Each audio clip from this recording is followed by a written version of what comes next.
25 November અયોધ્યામાં રામ મંદિરના મુખ્ય શિખર પર થશે ભવ્ય ધ્વજારોહણ.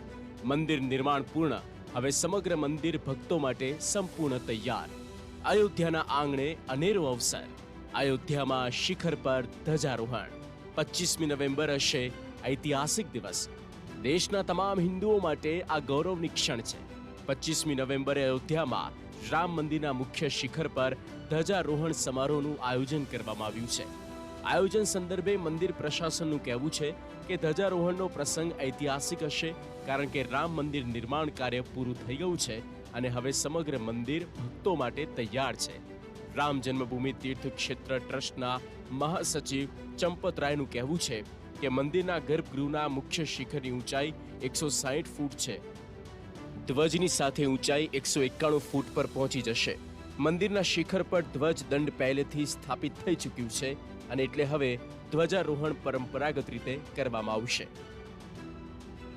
અયોધ્યામાં જે ધ્વજ લાગશે તે કેસરી કલરનો હશે. ધ્વજનો ધર્મ, ત્યાગ અને સાહસનું પ્રતીક માનવામાં આવે છે. ધ્વજ પર સૂર્યનું ચિહ્ન હશે, જે ઉર્જા, પ્રકાશ અને જીવનનું પ્રતીક હશે. કેન્દ્રમાં ઓમ લખેલું હશે, જે બ્રહ્માંડનો પ્રથમ અને પરમ ઉચ્ચારણ છે. આ ચિહ્ન આધ્યાત્મિક શક્તિ અને દિવ્યતાને દર્શાવે છે. ધ્વજ પર કોવિદાર વૃક્ષનું ચિત્ર પણ હશે, જેનો ઉલ્લેખ વાલ્મીકી રામાયણમાં મળે છે. આ ચિહ્ન અયોધ્યાની ઐતિહાસિક અને સાંસ્કૃતિક ઓળખને દર્શાવે છે. સૌથી મહત્વની વાત એ કે રામ મંદિર પર જે ધજા લહેરાવાની છે તે અમદાવાદથી મોકલવામાં આવશે. જ્યાં મંદિર માટે મુખ્ય ધ્વજ દંડ અને અલગ અલગ 6 નાના દંડ અમદાવાદમાં તૈયાર કરવામાં આવ્યા છે. રામ મંદિર પર 4 કિલોની 11 ફૂટ પહોળી અને 22 ફૂટ લાંબી ધજા ફરકાવાની છે, જેનું નિર્માણ થઈ ચૂક્યું છે.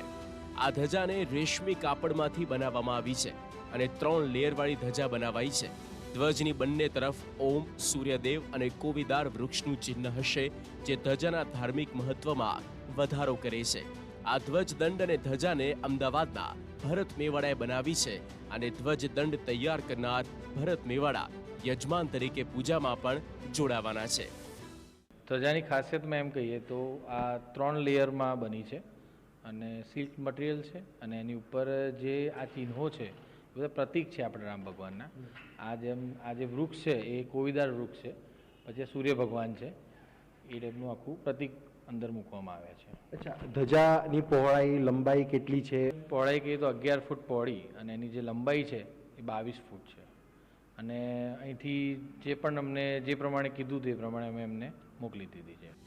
હવે આપણે થતું હશે કે 25મી નવેમ્બરનો દિવસ શા માટે પસંદ કરવામાં આવ્યું છે, તો તેની પાછળનું કારણ છે આ દિવસે વૃદ્ધિ યોગ અને પદ્મ યોગ પ્રબળ બનશે. ઉત્તરાષાઢા નક્ષત્ર હશે, જે અત્યંત શુભ મનાય છે. શુભ કાર્ય માટે ઉત્તમ દિવસ ગણાય છે. ગ્રહ નક્ષત્રોનું સકારાત્મક જોડાણ બની રહ્યું છે અને આધ્યાત્મિક કામો માટે શ્રેષ્ઠ તિથિ પણ છે. મહત્વનું છે કે ધ્વજારોહણનો કાર્યક્રમ માત્ર મંદિર નહીં, પરંતુ દેશમાં હિન્દુ ધર્મમાં માનતા તમામ લોકો માટે વિશેષ છે.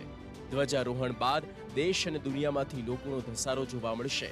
સામાન્ય દિવસોમાં પણ હજારો લોકો દર્શને જતા હોય છે, ત્યારે ધ્વજારોહણ બાદ ભક્તોની સંખ્યામાં વધારો અપેક્ષિત છે. Bureau report, TV9.